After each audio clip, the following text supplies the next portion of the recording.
Hey everybody, welcome back to my channel. We are in the Begonia grow space where I have the acrylic yarn culture and the water culture begonias primarily, and there's some other growing mediums here, but I just wanted to show you because, partially because of the holidays, some family stuff going on, I neglected this whole area. I was not down here much at all, and anything that was not in water culture, strict water culture, did show some degree of an issue.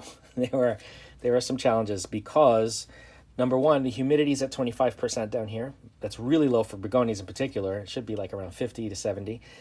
And I haven't been down here enough to tend to these guys and water them. And so I'm going to show you what that issue looks like, and show you the difference between those mediums, growing in those mediums when you neglect, and water culture. So let's start over here. This one is not doing well at all. It's bouncing back, but you can see this is Pink Shades Jurassic series. This leaf completely got crispy all around. The whole plant was wilting. This leaf is a little deformed, and this one is very crispy as well. This is acrylic yarn culture and dried up. It's not in a very deep container, so it doesn't take very long for that acrylic to dry up. Same thing with this one behind it. This one is Begonia Rex Salsa, and it's in the same type of container. So this one was also wilting and did not do so well. Some crispy leaves here and there, especially over there. Yeah, so I'm not proud of myself. I'm not happy, but I just wanted to show you. Also, this begonia here is growing in sphagnum moss. Same thing, sphagnum moss dries out pretty quickly. This is in the same, or not the same size, but similar size container. Obviously the sphagnum dried up and we got crispy leaves, at least the edges of most of them. This one was also wilting really badly. So I'm a bad plant dad this week, or this month, because it was just this whole month, or last month actually, was really tough to get through here. But anyway, let me just show you over here. This is another one. This is a Rex Begonia Silver Point, I believe. And this one, even though it's in acrylic yarn, it didn't do too badly. It's reaching for the light right now, but it didn't do badly because it's in a very deep glass. And that acrylic yarn holds a lot more moisture than the smaller containers of the other. So even though it has gone through a little bit of an issue with the humidity, a little bit crispy, it definitely didn't lose leaves or, stunt in growth. We've got a new leaf coming up here. So again, if you're going to grow any growing method and you're not going to tend to them, just make sure you have a deep enough reservoir or a deep enough container that you're growing it in so that the moisture doesn't leave too quickly if you're not going to be able to show up to water it. Same thing with this one. The reservoir dried up. This one was all wilted down. Very sad, but it's back. It's just recuperating. To show the difference, we have one of the propagations. This is Heartbeat in water culture. This was just a leaf. There's the mother leaf, the red one here. And the babies are still growing out of it, doing just fine in water culture. Even though the others that I just showed you were not doing well because I haven't been here to water them, since this is in water, I just made sure to top it off and it doesn't dry up as quickly. So this plant didn't really suffer much. Another one like that is the other Heartbeat. This one is doing just fine. There was a point where the water level got kind of low and some of the roots started to crisp up and didn't make it, but it had enough of the roots submerged that it did okay. And you can see here, let me just see if I can get the glare away from you. Okay, there are all the roots in there, and I leave about 1 centimeter of the roots in the stem above the water so it can get some oxygen in as well. But the roots are doing just fine. They're whitish and healthy. And yeah, so this one didn't nearly have as much of an issue as the plants growing in other mediums because, again, in water culture, it does not dry up nearly as fast. And look at the color coming out on this now. This is directly under the light. This is what Heartbeat typically looks like. So that bright red with the dark black or maroon or purple on the inside where the veins are. Really, really a pretty begonia. Again, I love growing them in water culture. Here's another water culture begonia. This one did not suffer nearly as much as the others as well because it's in water. So you can see I'm going to have to fill this up soon because it's getting kind of low. But there is enough water getting to the roots, being brought into the leaves, that it's not causing much of an issue. We got a bunch of leaves hidden here. Yeah, so I definitely just, if you're having issues with your Rex begonias, try water culture. I mean, proof is in the pudding, guys. Look at this. This is like so beautiful. Yeah, even if you don't want to try acrylic yarn, because some people are like, yarn, I'm not going to do yarn. Don't do yarn then, but at least try water culture, propagate them in water, and see what happens, because you can keep them growing. This, again, was a leaf cutting. The mother leaf is gone for a while, and the plant is thriving perfectly.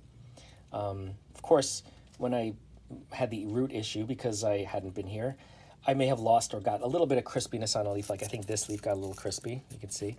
But all the other leaves are doing good. And there's a little crispiness on the edge here too, but nothing crazy, you know? It just looks healthy, it's supple, it never wilted. So it's definitely an option. I think it's definitely an option, at least. That's my opinion. You don't have to agree with me, but that's what I feel. Blancii did okay. This was a leaf cutting that grew into a plant. This is an acrylic yarn, but again, it's in a glass that's pretty deep. But in addition to these guys, in this begonia space, I wanted to show you some other plants that are non-begonia related that I have growing here as well. So we have over here an apicia. This one was a cutting that just started to root, as you can see. Got some little roots on there.